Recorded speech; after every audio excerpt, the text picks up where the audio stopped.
that thing is definitely coming to your house in 10 years because you accidentally misgendered someone in your own head by accident.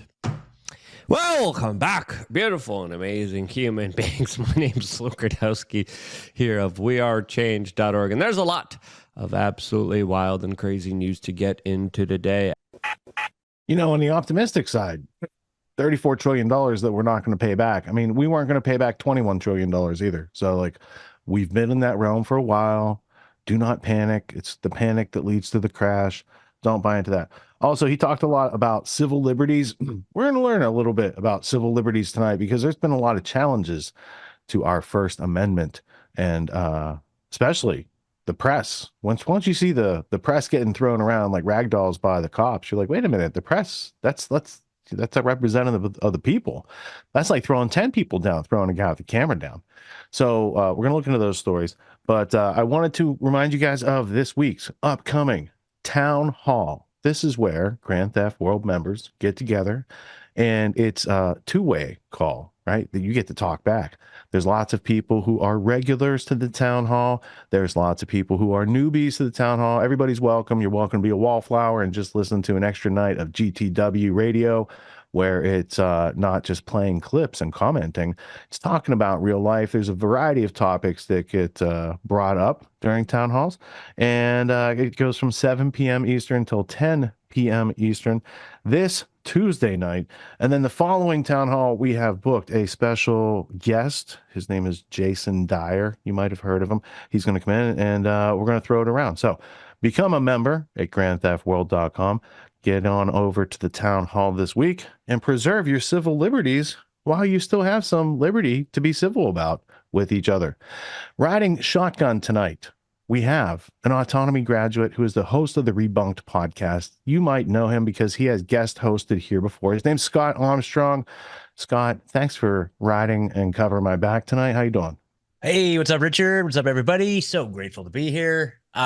Just always an honor, always a pleasure to be a part of this. And you know, I got some big shoes to fill here. Like, just I gotta say, man, big shout out with so much love to Tony, man. I mean, you two together, like the dynamic that you two have together is just priceless. You know what I mean? But just Tony, outside of even Grand Theft World, has been such a huge inspiration for me. You know, I've been trudging through the Trivium course. I keep having to like start over. But his logic course, I completed that, and that was a real game changer for me a couple years ago. So I just wanted to give him a lot of props and kudos for all the work he's done, both in and out of Grand Theft World. And I'm here to instantiate some things, and I'm here to disambiguate other things. So there. LD gave you a fallacy checklist tonight and make you feel at home. Actually, I was going to have you go through Tony's logic course, but you already did that. I did that. I could use another refresher, but I am doing the Trivium, and hopefully I'll be able to speak more to that here in the coming, in the future. So there. And then you don't have to know everything. I know. So when you have a question, you represent the audience. Exactly. That's what I was thinking. That's exactly what I was thinking. Yeah. Like, I can look, I'm the learner, because you're such a wealth of knowledge. And it's like, instead of having to go through all the proper channels and book you on my podcast several weeks out, I can just, ask you questions as they come up here. So it's perfect. Yeah, right. That's kind of the interview skill set. That's that Swiss, the skeleton key 100%. Gives you access, knowing how to ask questions. All right. So the first media block that we have up tonight is kind of like the Technocratic dystopia block. The first story, I watched it as soon as I got out of the podcast last week. It was like, I don't know, 6 a.m. And I thought, Skynet is ready. Come on, dude. I was incredulous, and I figured I'd be out of the video in like 2 minutes at the most. I could just be like, this is not a thing. And the guy was like more serious than I was prepared for. So this is Rob Braxman Tech. He does tech nerd stuff on the YouTube.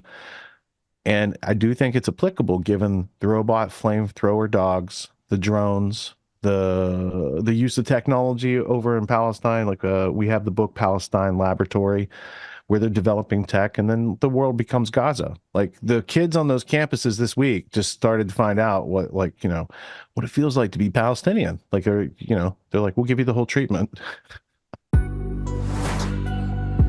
What makes the Grand Theft World podcast unique, invigorating, exciting, and informative? Most other podcasts out there are either doing straight up interviews or they're just covering the daily news. They're covering current events from the day they happened. And that is effective. It's useful.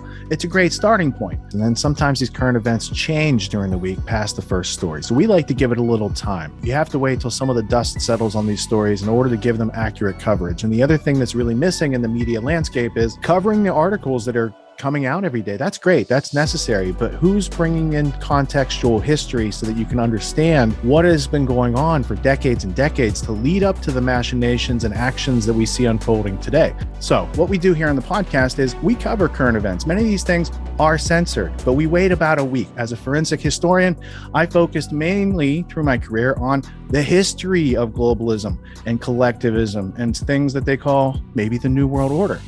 There's a lot of facts to these sort of circumstances, groups, events, activities, working groups that they've had over time. So for Grand Theft World listeners, we not only break down the current events, most of which that are censored during the week, we provide you with contextual history, we give you the source notes, the references, we do deep dives, and this really empowers you with an understanding of context and history so that you can make more informed decisions in your life. There's also a community, a membership where you guys can actually ask questions and we can get into the show and we can share evidence.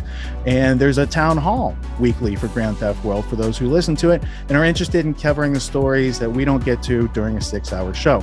Listening to it an hour a day, you could easily consume the week's news, but you're going to have substance and meaning and context and understanding. And with that, you can make higher quality decisions in your life. So if you're interested in more quality in your life, go to grandtheftworld.com, click podcast at the top, and we'll see you there. Thank you. These allegations are false. This isn't Grand Theft Auto, folks. This isn't a video game. What are the most surprising things that you discovered once you started pulling on that thread? Who he was connected to, what institutions he was influential over, what events he participated in? Come on, man. What are we talking about? Come on, man. No. You don't have to think about it, dude. I got this quote because you said you didn't know much about Klaus Schwab. I made it my job to, as soon as this happened, I'm like, okay, this guy's their front man. Let me learn about the official history of the World Economic Forum. I got their 40-year history. I got every book that Klaus Schwab has written or ghostwritten. I went through those books. This is one of the most interesting passages. Come on, man. Come